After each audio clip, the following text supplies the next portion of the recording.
చేయట్లా. ఏదేదో చేయాలనుకుంటున్నా కానీ ఏమీ చేయలేక పోతున్నా. బహుశా నీ జీవితం అలాగే ఉందేమో. కళలు చాలా ఉన్నాయ్యా, దర్శనాలు చాలా ఉన్నాయి, ఆశ చాలా ఉంది, ప్రార్థనలు చాలా చేశాను కానీ ఏమీ కనబడట్లేదు. ఏంటి ప్రభువా, ఇంతేనా నా జీవితము? ఇంతకోసమేనా నన్ను నువ్వు సృష్టించింది? నా జీవితంలో నేను చెప్పగలనండి, నా ఉద్యోగం రాజీనామా చేసి క్రైస్ట్ వర్షిప్ సెంటర్కి వచ్చిన తర్వాత ఆల్రెడీ ఇక్కడ అంతా ఎవ్రీథింగ్ వాజ్ సెటప్.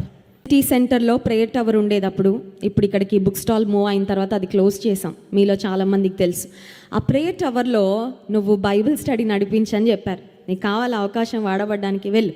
వారం మధ్యలో వెళ్ళి అక్కడ సిటీ సెంటర్లో మన బుక్ స్టాల్ ఉంటుంది, అక్కడ వెళ్ళి బైబిల్ స్టడీ నడిపించి నీకు ఓపిక ఉంటే అన్నారు.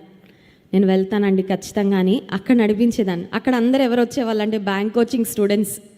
బ్యాంక్ కోచింగ్ తీసుకొని అంటే వాళ్ళందరూ ఎట్లా అంటే కొన్ని రోజులు ఉంటారు, తర్వాత వెళ్ళిపోతారు అనమాట. ఎక్కువ మంది యూతే వచ్చేవారు. వారికి ఒక మాటలో చెప్పాలంటే ఒక 3 సంవత్సరాల పైన అక్కడ నడిపించానేమో.